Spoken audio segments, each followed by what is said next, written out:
Baik, Assalamualaikum warahmatullahi wabarakatuh. Perkenalkan, kami dari kelompok 5 kelas komunikasi pemasaran terpadu akan mempresentasikan mengenai analisis komunikasi pemasaran pada Bapia Patok 25. Sebelumnya, izinkan kami memperkenalkan diri terlebih dahulu. Untuk anggota kami yang pertama yaitu Indah Sindriani, lalu yang kedua ada Pak Keisha, lalu saya sendiri Nikola Erdian, dan juga Brandon Naufal. Lalu berikut merupakan daftar isi. Baik untuk latar belakang. Perkembangan teknologi digital dan juga media sosial mengubah cara perusahaan berkomunikasi dengan konsumen. Perusahaan dituntut untuk mengintegrasikan berbagai saluran komunikasi agar pesan konsisten dan juga efektif. Komunikasi pemasaran terpadu menjadi strategi penting untuk menggabungkan periklanan, promosi, dan juga digital marketing. Perubahan perilaku konsumen yang lebih aktif mendorong pentingnya engagement dan juga interaksi real time. Usaha oleh-oleh di Jogja memiliki potensi yang besar, namun persaingan yang semakin ketat. Bakpia Patok 5 sebagai brand legendaris berpotensi mendapati tantangan di dalam digital marketing dan juga kompetisi bisnis. Oleh karena itu, maka diperlukan analisis IMC untuk meningkatkan efektivitas komunikasi pemasaran dan juga daya saing bisnis. Baik untuk overview bisnis, Bakpia Patok 25 merupakan usaha kuliner oleh-oleh khas Yogyakarta yang dikenal sebagai brand legendaris. Produk bakpia berasal dari adaptasi makanan Tiongkok atau Tolupia yang berkembang di kawasan Patok sejak 1948. Berawal dari usaha keluarga, Bakpia Patok 25 menawarkan berbagai varian rasa, mulai tradisional hingga modern dengan mengutamakan kualitas. Lokasinya juga memberikan pengalaman langsung bagi wisatawan sebagai daya tarik utama. Lalu untuk visi dari Bakpia Patok 25 sendiri, yaitu menjadi produsen spesial oleh-oleh makanan khas Jogja, baik lokal maupun nasional. Lalu untuk misinya yang pertama, selalu menjaga mutu atau kualitas produk yang dihasilkan. Yang kedua, memberikan pelayanan terbaik kepada konsumen. Yang ketiga, produk yang dihasilkan selalu mengedepankan kebersihan. Lalu untuk produk utama dari bakpia Patok 25 yaitu bakpia khas Jogja dengan varian original dan premium dengan varian rasa antara lain kacang hijau, coklat, keju, hingga green tea dan juga durian. Lalu untuk produk advantage-nya sendiri yaitu merupakan brand legendaris memiliki cita rasa yang otentik dengan variasi produk yang beragam, menggunakan bahan-bahan yang berkualitas dan juga higienis, lokasinya yang strategis dan juga memiliki daya tahan produk yang cukup baik dan juga positioning yang kuat yaitu sebagai oleh-oleh khas Jogja. Baik, selanjutnya dari analisis pasar yang pertama ada potential market. Di sini saya mengasumsikan TAM-nya adalah 3,6 triliun yaitu based on data dari BPS di Daerah Istimewa Yogyakarta di 2024 di mana 28,5 juta perjalanan wisatawan Nusantara dan mancanegara dengan asumsi 40% beli oleh-oleh makanan dan rata-rata spendnya adalah 75.000 per kunjungan. Lalu SAM-nya di sini diestimasikan 15% dari TAM. Di sini kita mengasumsikan adalah wisatawan yang aktif mencari bakpia sebagai oleh-oleh termasuk pembelian online-nya juga dan SOM-nya ini di 81 sampai 135 miliar yaitu pangsa realistis dari Bakpia Patok 25 yaitu 15 sampai 25% dari SAM. Selanjutnya adalah identifikasi target market. Di sini untuk segmentation-nya adalah wisatawan domestik dan mancanegara yang suka berwisata ke Yogyakarta, pecinta kuliner tradisional dan pembeli oleh-oleh, serta konsumen online dari kota-kota besar lainnya. Targetingnya ini di sini wisatawan usia 25 sampai 50 tahun, kelasnya juga menengah yang suka mencari oleh-oleh autentik dan legendaris dari suatu kota gitu, dan konsumen loyal yang sudah mengenal brand sejak dulu. Positioning dari bakpia Patok sendiri adalah bakpia paling otentik dan legendaris dari Yogyakarta sejak tahun 1979. Lalu untuk demografisnya usia 25 sampai 50 tahun, size menengah ke atas, pria dan wanita, bisa juga dari keluarga, pasangan dan rombongan wisatawan. Lalu psikografis adalah menghargai keaslian dan tradisi, senang berbagi oleh-oleh, loyal pada brand warisan dan food conscious, dan behavioralnya adalah eh, saat wisata ke Jogja itu selalu beli bakpia patok, lalu ada pembelian impulsif, repeat buyer, hingga sekarang mulai merambah di online. Untuk geografisnya pun eh, primernya adalah wisatawan dari Jawa, lalu sekundernya adalah wisatawan dari luar Jawa hingga mancanegara. Baik, untuk dari SWOT analisisnya sendiri, di sini kekuatannya adalah karena Bakpia Patok ini udah berdiri sejak 1979, lalu Patok 25 itu juga udah identik dengan salah satu bakpia Jogja yang selalu menjadi oleh-oleh, lalu kepercayaan konsumen dan loyalitas juga tinggi, lokasinya juga strategis di kawasan sentra bakpia, lalu pengalaman dan keahlian produksi lebih dari 4 dekade, dan aktif di sosial media seperti TikTok dan Instagram. Lalu dari weaknessnya sendiri, ternyata followers Instagram dari Bakpia Pato itu sebenarnya jumlahnya udah 75.000 dan udah verified. Cuma eh, dia masih di bawah kompetitor yang lain seperti Bakpia Juara, Bakpia Tugu itu jauh di atasnya kalau followersnya. Lalu juga eh, bergantung pada kunjungan fisik dan walk-in, walaupun memang ada online-nya, tapi tetap yang paling utama itu yang kunjungan langsung.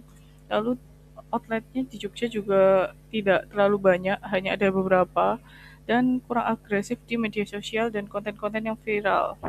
Lalu untuk opportunities, wisatawan Jogja sendiri terus bertumbuh 9 juta per tahunnya.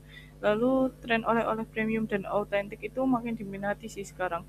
Dan kolaborasi konten kreator, food vlogger viral, terus ada wisatawan mancanegara yang mencari produk heritage dan bisa adanya pengiriman luar kota. Lalu dari treats-nya sendiri adalah kompetitor lebih agresif di sosial media. Kompetitor juga ekspansinya lebih agresif juga saat ini. Lalu harga kompetitor itu beberapa ada yang lebih murah daripada bakpia patok, seperti bakpia juara itu bisa 20.000 startnya. Lalu generasi muda itu juga sekarang tuh lebih tertarik sama brand-brand baru yang kekinian gitu. Lalu juga banyak juga palsuannya dari bakpia patok 25 yang niru-niru namanya. Baik, dari SEO analisisnya di sini, saya menggunakan akun Instagramnya dan TikTok. Untuk Instagramnya sendiri, followersnya itu udah 75,6 ribu, postnya udah 420. Nah, engagementnya ini saya menganalisis dari 10 postingan terakhir. Dan di sini ditemukan bahwa engagementnya hanya 0,12%, yang ini terhitung sangat rendah. Lalu untuk on page SEO-nya sebenarnya dari username dan nama akun tuh udah optimal. Bio-nya itu juga udah informatif sekali dan udah punya link click to action itu. Lalu identitas brand juga udah jelas dan mudah dikenali dari nama username. Itu udah gampang, dan tapi dia tuh belum pernah ada konten yang viral dan kontennya tuh kurang menarik. Untuk off page SEO-nya sendiri, brand awareness-nya sebenarnya sudah kuat, juga udah ada UGC, user generated content. Lalu dia juga sering repost-repost gitu sudahan kalau ada konsumen, tapi minim kolaborasi dengan influencer yang besar dan belum optimal pakai fitur collab post. Untuk technical sendiri, akun juga sudah verified, hashtag tapi hashtagnya belum konsisten dan belum berbasis dengan riset. Highlight juga udah ada tapi kayak tidak dimaksimalkan sebagai informasi gitu. Lalu kalau kalau dari TikToknya sendiri di sini followersnya 65,6 ribu, likes 200,4 ribu, terus engagement di sini masih di kisaran 1% yang lebih baik daripada IG-nya, tapi ya itu sebenarnya masih rendah. Nah, dari analisis on page SEO-nya sendiri adalah viewersnya itu sudah cukup stabil, tapi captionnya itu belum maksimal, kayak keywordnya itu belum optimal, terus hook videonya itu juga belum kuat, serta kontennya tuh nggak konsisten gitu. Untuk off page SEO-nya sendiri, potensi share-nya udah ada tapi masih rendah. Dan belum ada kolaborasi dengan TikTok kreator yang besar gitu. Untuk technical sendiri, algoritmanya udah mulai, karena viewersnya banyak tadi berarti kan artinya algoritmanya udah mulai mendistribusikan konten, tapi hashtagnya belum optimal karena kurang kombinasi dari yang trending-trending gitu. Baik, di sini untuk kompetitor analisis saya menggunakan kompetitornya. Yang pertama Bakpia Kencana. Di sini Bakpia Kencana ini kisaran harganya di atas 45.000, mulai dari 47.000. kualitasnya emang banyak premium, rasanya juga autentik. Lalu bakpia Kurniasari sendiri harganya lebih mahal lagi daripada bakpia Kencana, start dari 50.000 sampai 75.000. Emang kualitasnya medium high, terus tapi dia emang banyak inovasi rasa yang diberikan. Lalu kalau bakpia kukus Tugu Jogja itu harganya start dari 45.000, kualitasnya medium ke high, terus orang lebih tertarik soalnya kan bentuknya dia itu beda gitu, nggak seperti bakpia bakpia patok, beda lah intinya. Lalu kalau bakpia Juara Satu harganya 30.000 sampai startnya mulai 30.000 sampai 80.000. Tapi udah banyak yang harganya jauh lebih murah daripada bakpia patok 25, dan tapi kualitasnya memang medium. Sedangkan bakpia patok 25 sendiri di sini harganya start dari 40.000. Kualitasnya tinggi, bahan premium, dan rasanya juga autentik. Masuk ke AID Copywriting, di mana kerangka AID, Attention, Interest, Desire, merupakan model penulisan pesan pemasaran yang berorientasi pada perjalanan psikologis konsumen sebelum mengambil keputusan pembelian. Pada bakpia patok 25, Attention itu dibangun dengan cara di Tokopedia, judul produk itu dirancang dengan formula yang menarik perhatian, menggabungkan nama brand, varian, dan tagline lokasi. Lalu, Interest dibangun dengan deskripsi produk yang terstruktur, mencakup varian, isi, daya simpan, berat, status, dan lain-lainnya, yang membuat orang-orang itu tertarik dan percaya pada produk ini. Lalu terakhir, desire atau hasrat adalah konversi dari attention dan interest itu tadi, sehingga hasrat pembelian dibentuk melalui pendekatan kelengkapan sensorik dan keterikatan emosional. Hasilnya, penjualan bakpia patok 25 di Tokopedia itu cukup tinggi.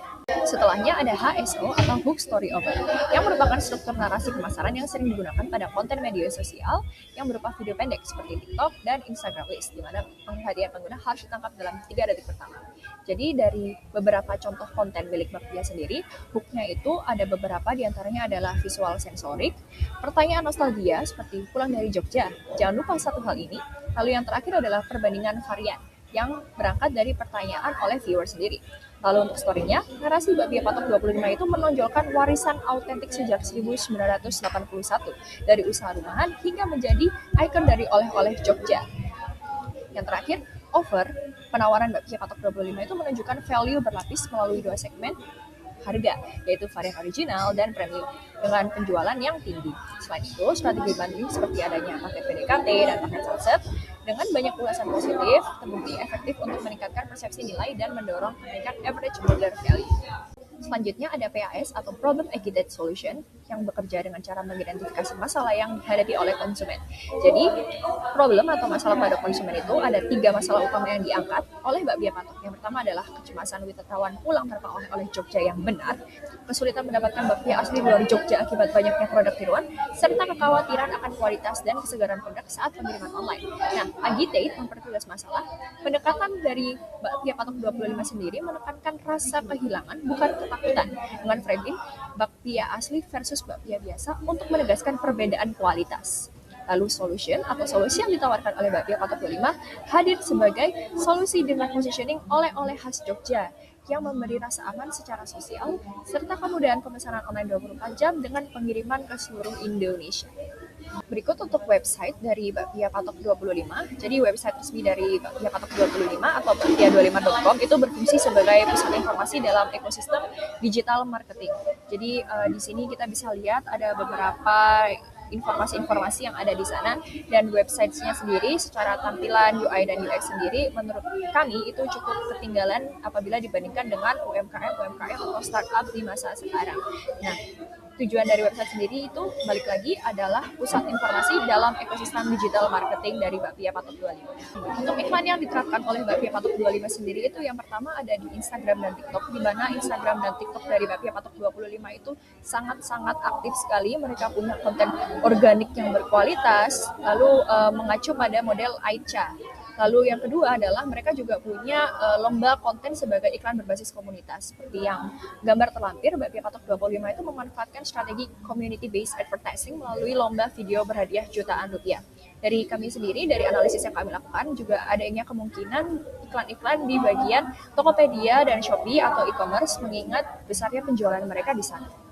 Lanjut ke Google Business, kebetulan dari Google Business itu memang berfungsi untuk kehadiran agar lebih mudah ditemukan. Namun Bakpia Patok 25 sendiri tidak terlalu memaksimalkan Google Business ini, sehingga jika ada orang yang ingin melihat review, melihat lokasi secara lengkap dan lain-lain, mereka biasanya pergi ke TripAdvisor. Nah, berikut ini juga ada beberapa ulasan dan reputasi digital yang bisa dilihat dari TripAdvisor untuk Bakpia Patok 25, di mana dengan TripAdvisor itu referensi utama yang menunjukkan rating 4,25 dari 99 ulasan dan peringkat 1 kategori bakeries dari 7 bakeries. Di sini juga bisa dilihat ada rating dari Tokopedia, Shopee, dan TripAdvisor yang rata-rata itu di atas 4 semuanya. Jadi saran dari kami adalah adanya optimasi untuk profil Google Business sendiri, strategi optimalnya mencakup perbaruan foto produk dan toko secara berkala, respon aktif terhadap ulasan pelanggan di Google, dan pembaruan jam operasional terutama saat hari libur. Selanjutnya untuk social media konten, Bakpia 25 ini cukup aktif di Instagram dan di TikTok. Di Instagramnya sendiri, mereka memiliki 75,6 ribu pengikut dengan tagline cita rasa asli, tradisional, melegenda, dan hashtag keistimewaan Jogja. Termasuk dalam kategori mid-tier dengan potensi engagement yang tinggi, kontennya itu terbagi jadi 3 pilar utama, yaitu sales driven, branding, dan lifestyle storytelling. Berikut itu ada beberapa contoh dari konten. Jadi yang konten atas itu sangat sales driven dengan menunjukkan foto bakpia. Lalu yang kedua itu adalah branding atau citra oleh-oleh khas Jogja, di mana mereka membrandingkan bakpia ini dan Jogja menjadi satu kesatuan. Lalu yang terakhir itu adalah lifestyle storytelling. Selanjutnya untuk di TikTok atau di @bakpia25official, Bakpia Patok ini memiliki 68,6 ribu followers dengan 200,4 ribu likes secara total, menunjukkan adanya engagement tinggi dan positioning yang cukup kuat. Konten dari TikTok sendiri itu sifatnya lebih dinamis dan mengikuti tren dengan performa baik pada video proses produksi. Jadi di konten-konten Bakpia sendiri itu ada banyak sekali konten-konten yang seperti video produksi, lalu video-video kegiatan CSR dari Bakpia Patok 25. Oke, selain dari kedua akun official Bakpia Patok 25, Bakpia Patok 25 juga memiliki mitra reseller dengan username mitra_bakpia patok 25 dan mitra_jogja.bakpia25. Nah, di sebelah kanan ini adalah ekosistem digital dari media sosial Bakpia Patok 25, di mana kita bisa lihat kalau Instagram officialnya memiliki followers paling banyak, diikuti dengan TikTok serta reseller-resellernya. Nah, ini menunjukkan adanya dominasi jangkauan dan engagement di kedua sosial media utama, yaitu Instagram dan TikTok, sementara kanal mitra berperan sebagai pendukung dalam memperkuat distribusi konten dan distribusi pelayanan dan pemesanan. Baik, dari semua analisis yang sudah kami lakukan di sini dapat disimpulkan bahwa sebenarnya penerapan integrated marketing communication dari Bakpia Patok 25 ini udah sangat berjalan. Tapi di beberapa karena dia itu cuma ada di media sosial TikTok dan Instagram, dan marketplace juga udah ada tapi belum optimal banget gitu. Lalu performa pemasarannya juga menunjukkan hasil yang belum merata. Kayak tadi saya sebutkan sebelumnya, engagementnya tuh di IG itu sangat rendah, dan tapi di TikTok itu udah lumayan ini sih, lumayan baik. Tapi Bakpia Patok 25 ini emang unggul dalam aspek brand heritage, dan mungkin lebih di inovasi digital marketing dan pemanfaatan omni-channelnya lebih ditingkatkan. Ini beberapa saran dari kami: mengoptimalkan strategi konten digital, lalu meningkatkan IMC-nya lagi untuk lebih konsisten dan di seluruh platform, lalu memanfaatkan kolaborasi dengan influencer dan ada user generated content, lalu memperkuat strategi omnichannel dan mengoptimalkan digital marketingnya juga, itu juga bisa. Baik, sekian presentasi dari kelompok 5. Terima kasih atas perhatiannya. Wassalamualaikum warahmatullahi wabarakatuh.